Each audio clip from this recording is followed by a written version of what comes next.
I just think like having somebody be in charge of rural technology in the company, right, would be Yeah. such a good role for somebody that's 26 that can say, okay, here's the report.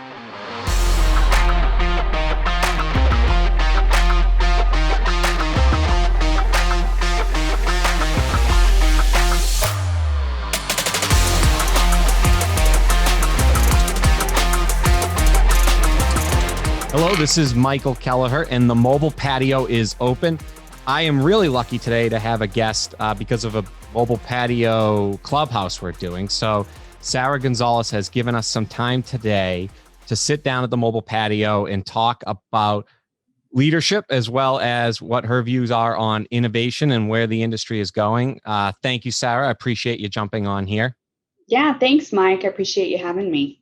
And so did a little bit of research as quickly as I could here in mobile patio style. So you are a recent Vanguard Award winner, which is, for those not in the mortgage industry, it is one of the highly regarded awards that I think I've applied a couple times, haven't been able to make the cut, but it's certainly something that you should be very proud of. And then in 2019, you were Woman of Influence, and going back to 2017, one of 75 women recognized by, what is it, Mortgage Professional magazine. You get each award and you keep moving forward. So very cool of you. What was it like hearing that you won the Vanguard Award?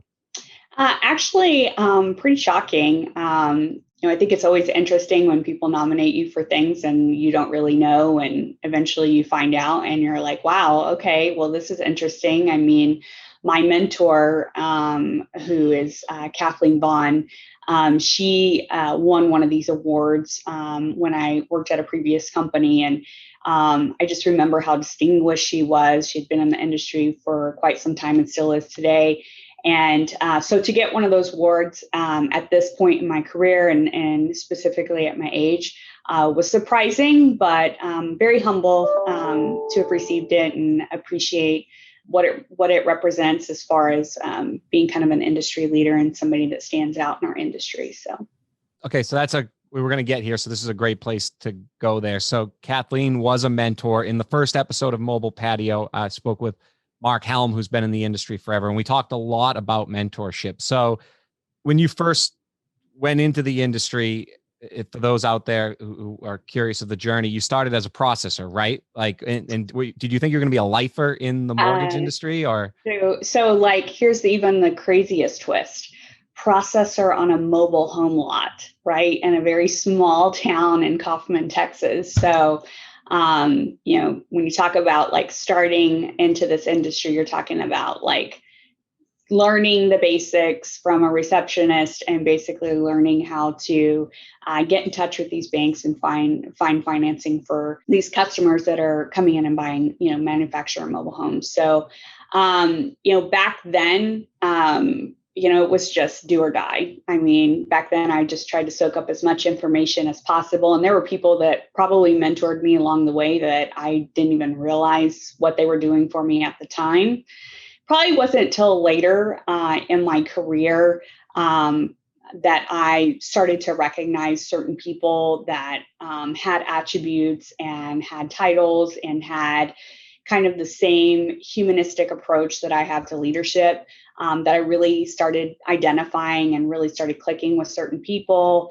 And, I'm pretty transparent, pretty vulnerable person. I'll come up and ask somebody that I have a lot of respect for and say, can we just like go out and have lunch? I have some questions for you, and I want that good and trusted feedback. And, I've had more than one mentor. I still do today. There are people that have stuck with me, and I thank them for their contribution, and they've helped me to grow over the years. And quite frankly, while I put a lot of work in to get to where I'm at today, there is a piece of me that believes that I would not be in the place that I am today without that mentorship. So, Yeah, we can't stress enough mentorship. And oftentimes, like, I think when you first start out, you don't know who that mentor is going to be. I think maybe technology's changed a little bit with the millennials and Instagram, and maybe you go find that influence, or you watch enough videos that promotes you to go do it. But it was probably more happenstance. Would you say emulate somebody that is like in close proximity to you, or somebody that is in a position of where you want to be? What would be I mean, that's a great question, Mike. A lot of my mentorships have happened organically, right? Where, I've either worked for somebody that I see more than just a boss, somebody that lives outside the same way that they live inside the office and vice versa. And, really attracted to people like that, very drawn to people like that. So I don't know that I ever seeked out a mentor to say like, hey, you ran this huge business and I want to learn how to do that and be that someday. I think I always knew that I would somewhat have have kind of an entrepreneurial skill set anyways. I've always been that way. I've kind of been independent, work kind of by myself and work really well with teams as well. Very drawn to people. So, for me personally, a lot of these relationships were super organic. But on the flip side, I have been a mentee to Mhm. folks that are coming to, try to figure out how do they get to that next level? Like what guidance can I give them? What resources can I direct them to? How do they better themselves? What are kind of the boxes that they have to check? Things of that nature. So, while my relationships have been a little bit more organic, I have menteed people that really kind of just need like that check the box person to help tell them like what's my next step and what's my next step, and then eventually over time it becomes a little more personal in nature, right? Not so Yeah. robotic, but I like that more kind of like that feeling like wow, we get along, we have some similarities, we may disagree on some points, so there's some healthy debate in that relationship, but again, I've seen it done both ways. So I can already tell one of the reasons you were able to get to where you are is maybe it's the entrepreneurial, but you seem to be able to read the room really well and understand, what people are thinking or what their characteristics are and which ones you want to emulate. So I could see you sit there, like at first, like you don't really know where you're exactly going. So you sit down, grab somebody for lunch and you say, oh, that lunch was really good. Can we do it again sometime? And you have more to yeah, talk about. Whereas somebody goes to you now, I think that's the next level of leadership. Like when you hit a certain place where you actually have to start managing people. And I think that, that's another level. And so going to people that have managed before, you want to actually have time to bring something to the table and not get stuck just managing people the whole time. So I that's could right. see why going to you in that area is something people definitely need. Yep. And, I do that in our own organization. I pretty much have an open door policy. Some people might find that to be intrusive or disruptive to some degree, but I really, really believe that our industry today is hungry for knowledge. People want to know how to move on with their career. We have the titans of our industry that, will be handing the keys to the castle over to other folks. And I want to do that much earlier in my career. I don't want to wait 20 years from now to start, developing folks. I think it starts at a very early part of the entry into the business. I'm very, very big. For those that know me and have heard me speak before, I was originally going to be a teacher and got into this crazy business, made a lot of money, and said, forget that. I'm going into the mortgage industry. But, I think those same skills kind of resonate with me still today. And so, I think people are hungry for knowledge. They don't want to just be told what to do. They want to know the why of what they're doing. How does it impact the next person in the line? What does it happen when it leaves our firm? And I think being able to educate people on, the broader scope of things, right? Yes, you still have widgets that you need to complete every day, but I think a very strong understanding of how the clock works is very, very important to, telling time. So I think, that resonates with a lot of folks that are in my organization specifically. And, they feel engaged. They feel like they're part of the node, the part of the group that, kind of understands what's going on from beginning to end. So. And this is where I have so much trouble as somebody that interviews, because there's so many places that I want to go back to where we were, but then you bring but then talk about where you're going with it. So that's why I think Clubhouse is so valuable, because those people that want to go learn, right, get a chance to hear you. And I think one area where it seems on the origination side, people have gone through a mortgage, or know somebody that has gone through a mortgage. So you sort of get, obviously from an innovation standpoint, it's still hard to figure out that payload.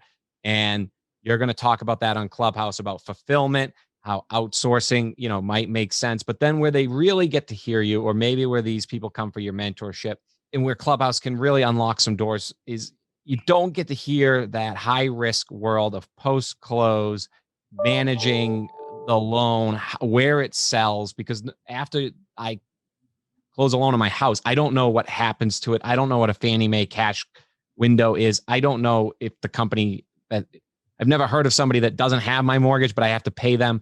And so you have all this knowledge. You've been on that side of the world.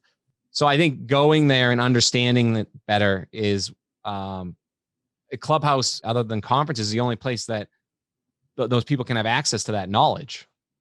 Right. No, I 100% agree, Mike. I do a lot of these types of things. MBA, it was probably the last session I would say I did, specifically around outsourcing. And, people come there for knowledge. Some people are doing it. Some people aren't doing it.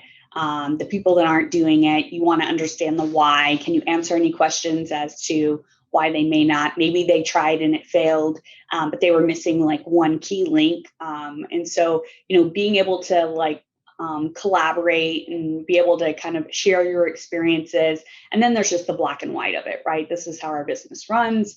If you want to manage fixed costs, these are some of the things that you're going to have to look at, because technology, unfortunately, while we want to believe it can fix everything, this is still a very much person-to-person business. And there are just some things that you have to look at from a human capital perspective, and you want to be able to incorporate some variable costs so that when times are great, you can scale up. When times are bad, you're able to adjust accordingly without having reputational impact to your organization, and it builds trust with your organization as well, right? At first, people tend to look at outsourcing as though this is something bad. People are coming in and going to take jobs. No, that there's that. I mean, even regionally, you can see that, where you go into a certain region of the country and they say, is it onshore, offshore? And that makes a difference maybe in their decision, because there's benefits to both, right? But at the end of the day, like internal, external, like sometimes you do have to let some things go so that you can manage ultimately probably the most important thing, which is the people and their experience around home ownership. Yeah, I mean, last year was a really good example where all of us, including myself, had to really kind of take a look at, oh my gosh, how are we going to keep up with all this volume? We know it's not going to last forever, right? And so you have to make adjustments in your organization. You got to be able to pull some different levers. We definitely, and I kind of drill everything down to like three main things. It's either people, process, or technology. And sometimes you have to use accumulation of those items. Sometimes it's just a lever on one of them, but you got to be able to but work those levers in a way that are beneficial to your business and what you're trying to achieve from a strategy perspective. Yeah. Or as you coined the term, go beyond, right? So I'm guessing go beyond, it applies to the people, the process, and the technology, not just one of those, right? Yeah. And funny thing, our organization, I hold a strategic kickoff every January when we start the year, and really kind of socialize what we're doing as an organization from a strategic standpoint, but also budgeting. And we coin a phrase every year that we live by. So this year is delivering excellence. Okay. And so going beyond was what was last year's phrase. And it was really, really important because with the current executive team here at FGMC, we are, I started in 2018, and many of the other executives started around that time as well. And, we wanted to build something really, really great here, and we did a really good job of doing that. Now it's like, okay, the standard is set. Now we got to go beyond, right? And we try to coin those phrases every year, and it gives everybody kind of a sense of purpose for that particular year. Yes, we need to do everything well, but sometimes when you're focusing on everything, nothing gets done. So, we want to be able to drive focus and it's part of that employee engagement piece as well. So, yeah, I find like the boardroom, there's a disconnect between like the boardroom and then the eating your own dog food out in the field sort of testing sometimes, and the overreaction when it didn't taste like it was supposed to versus, okay, like we actually don't eat that type of dog food. So I guess what I'm getting at is talking to the Sarah back that was a processor in Texas in the mobile home area. Like, do you find that there's, for example, most boardrooms maybe aren't in a rural area? So like in mobile, it could be everything's on 3G there, or it could be that the primary access to internet actually is mobile phones, and therefore there's less laptops out there. What would you say to the board as somebody representing the rural troops in the field that people don't understand in the city about rural from a technology standpoint? Yeah, I mean, so I have a second property out in rural East Texas, and I'm on like 40 megs, right, for speed, where in my house here in the Dallas area, it's much like 200, right? And so, look, I too have experienced that as well. And, from a technology perspective, I don't know how much we as an industry can influence, right? Because some of that just becomes down to the provider level, or, find ways for us to be innovative and be able to make those corrections. And, it's interesting that you bring this up because, a lot of us are recovering from last year, and people are starting to make decisions on how they want to approach their employees and whether or not it's like coming back to the office 100% of the time. Is it a hybrid solution? Do you let folks work from home? There's a lot to think about around that. And quite frankly, even in our own organization, I hired who was best for the job last year. I didn't care whether they were located in Dallas or not. I hired the best person for the job. So I didn't care if they were in Wisconsin, California, Florida, wherever the case may be. And so now, as we look to transition, right, in the latter part of this year into a more strategic and stable work environment, questions like what you just asked are going to become very important. One, because not everyone lives in the city, but two, we are actually starting to see, and I'm one of these people, right, where I've not permanently moved, but people are starting to now go out into the more rural areas, get away from the city, right? Because if this happens again, they don't want to be in a claustrophobic environment. They want to be able to, have their space, get out, be outside of the city. And so this will become more and more of a question. From a mortgage industry standpoint, again, unless somebody's willing to open a cable company that can provide internet service for everyone out in those areas, you have to rely on what you have. I mean, there's not a plethora of providers out there that you can select from, right? I can't get BIOS, I can't get fiber optics out at the other property, right? I'm just stuck with what I have. So part of me thinks the answer within the industry is there's, like you said, there's so many young, little bit hungrier because they see a bigger ocean out there because of social media. They just have more a view of everything, right? Like they could, if you went on 2020 Vision with Christine Beckwith and they're following, now they have access to Sarah, where 30 years ago they would, I don't know, have to be in some sort of a place where you are. I guess with that said, I feel like there should be titles given, like everything is just so titled out from 40 years ago. Like you're either a transaction coordinator, a processor, an underwriter, and you can get your CMB. But I just think like having somebody be in charge of rural technology in the company, right, would be such a good role for somebody that's 26 that can say, okay, here's the report. we're getting failouts on tax return uploads because once you get over 40 megabytes, I want to report back. It's not XYZ software. It is this. I am working on providing excellence, right?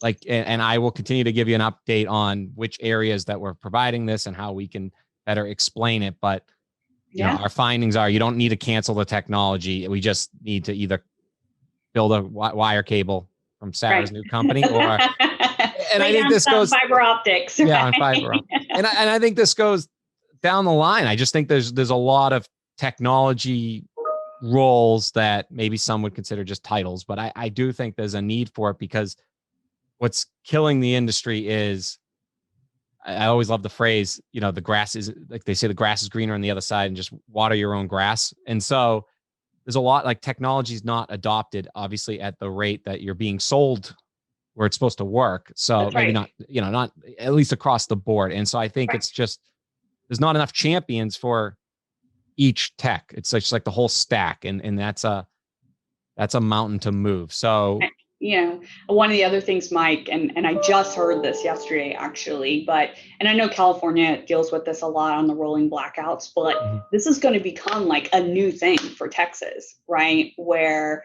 now I have to not only deal with, you know, folks that may live in more rural areas, but now regardless if you live in a rural area or the city, you know, we're going to now have to participate in rolling blackouts, not only for the winter storm we had earlier this year, but the now freezing windmills, summer. right?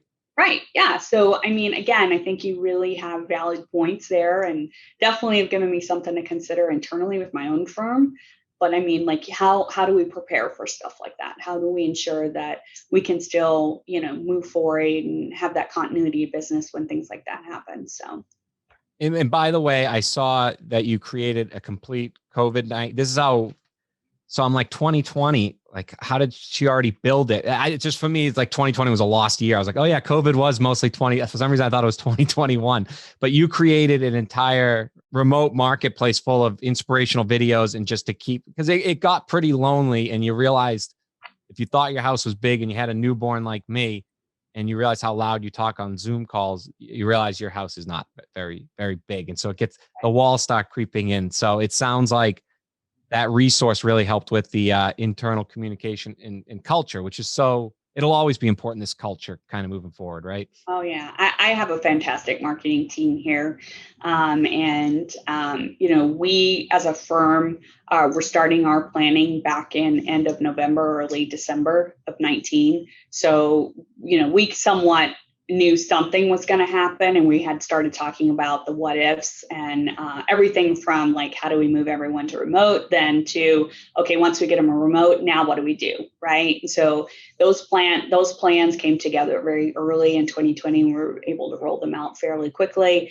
But a lot of it is just, I mean, common sense leadership, right? People want to still hear from people, you know, and there's got to also be an acceptance of like people are at home.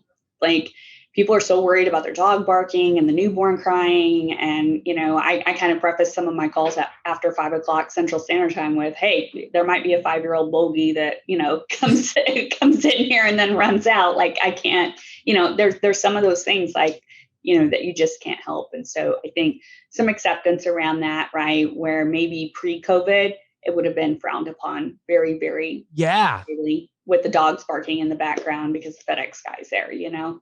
I like that part of it. I liked how people got a little bit more.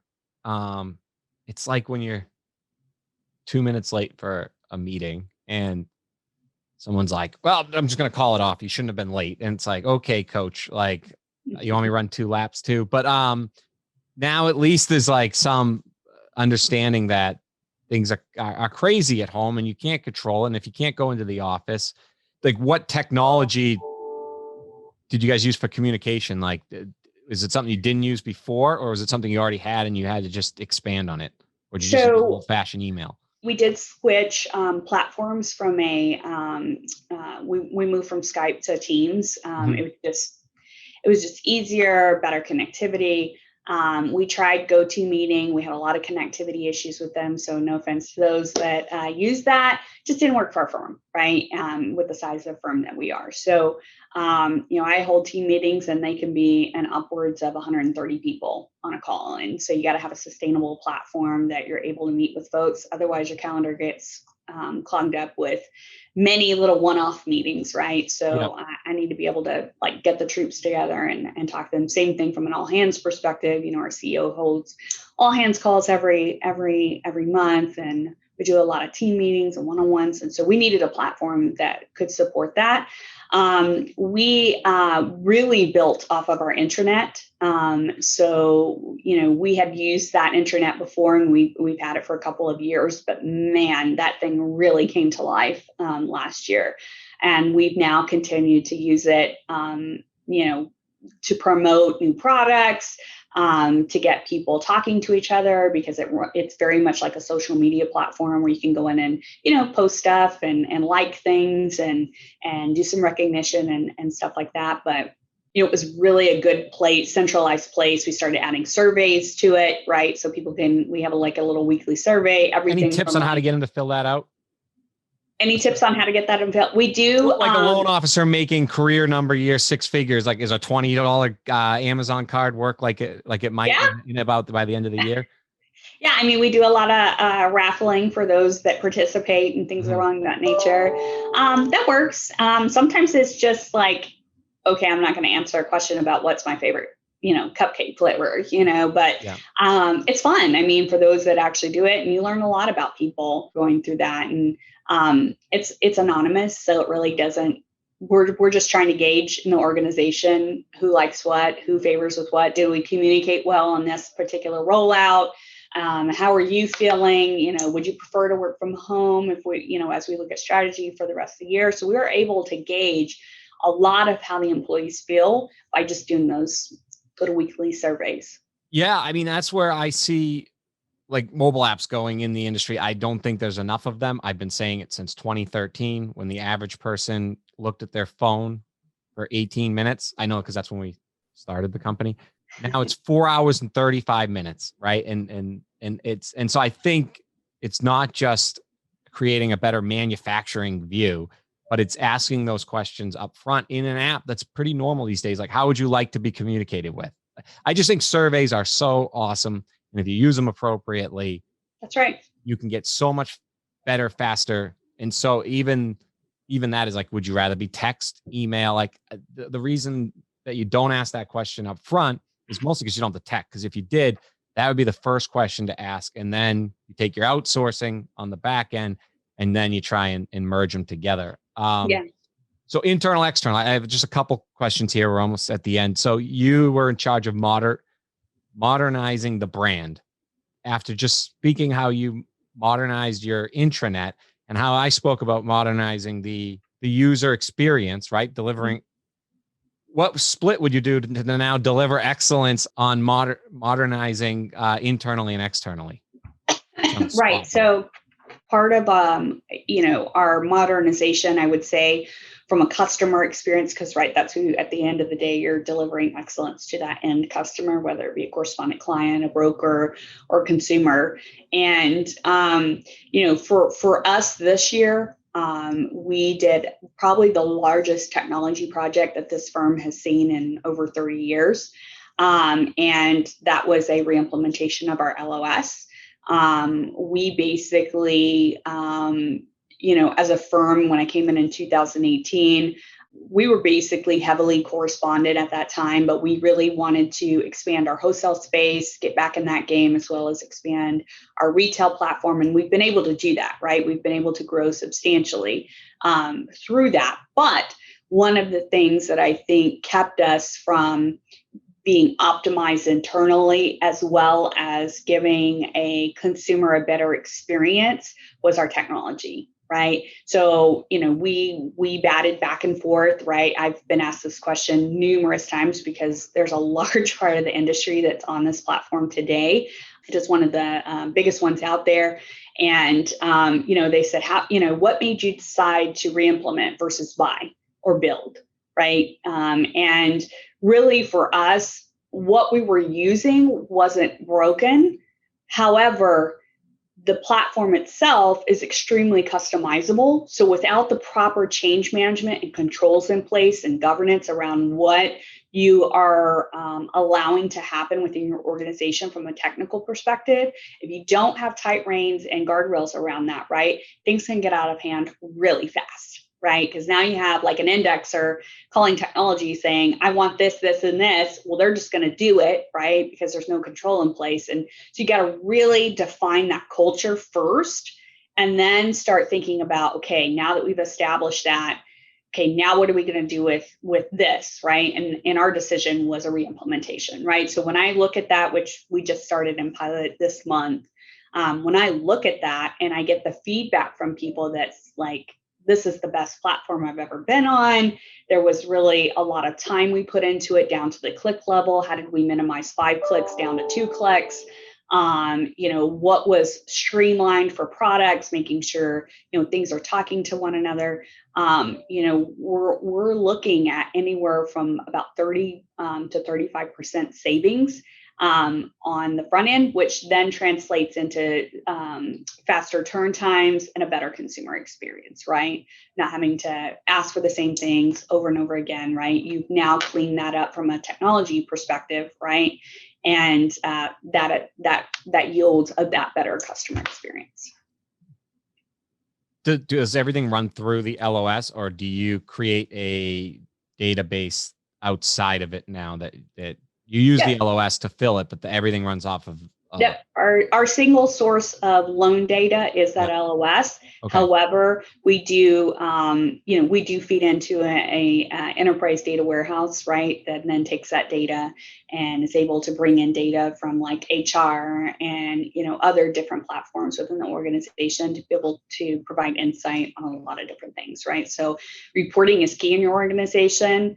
You got to have a mechanism to be able to gather data and make decisions off of that data, right? So like the origination side, would you say keep improving that, or at some point, and are you guys leading the way? It seems to me like there's a gap of post-close technology talking to operational technology. Yeah, so I think we're ahead of the game already. Okay. You or the industry? We as an organization are ahead right now. We use a platform called TrekVia. They're based out of Denver, Colorado, and they get a little plug there. But they are a low-code software solution where you can use them actually from an enterprise perspective throughout your organization. So when you think about post-closing, it's a perfect solution for that because you're able to build workflow within that, and there's a built-in API with that our particular LOS so that data can be transferred back and forth, right, in the applicable fields. I'm also able to connect and create applications that basically collate and gather data that I can now communicate to ops. So, for example, QC, compliance, and post-closing. So like government and ensuring defects, investor suspense, things of that nature that can now be fed back to the chain, right, of the food chain of how we clear those things, and then how they come back into post-closing. And then you get reporting and dashboards off of that. So I really feel like 100% without a doubt, we are ahead of the game there with the partnership with those guys.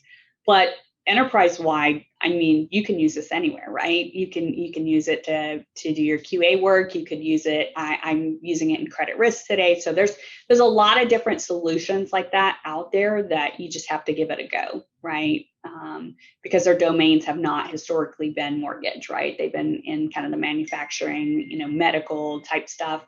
But there's some of those platforms that you can repurpose for. That's a golden nugget there. And if people want to find out more, Sarah has a beautiful video on their website, right? Where you get the more detail on what is needed to close that. So that's awesome.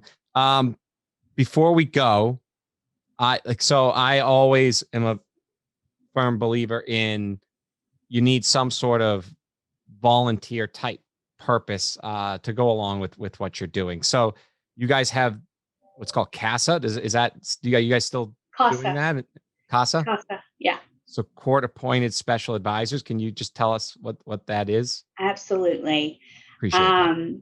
And I apologize if I get a little emotional here, but when we started looking, and again, I know I've mentioned I started at the firm in 2018. It was really important to me because I even do this with our BPO providers. I want to know what their corporate social responsibility is. And that was really important to me with our firm as well as, yes, we did some philanthropy here and there, but I really wanted a focus, like what were we going to do? How were we going to support it? And I was talking earlier about a collaborative work environment. We had lots of submissions. We opened it up to the organization and got lots of submissions of different things to look at.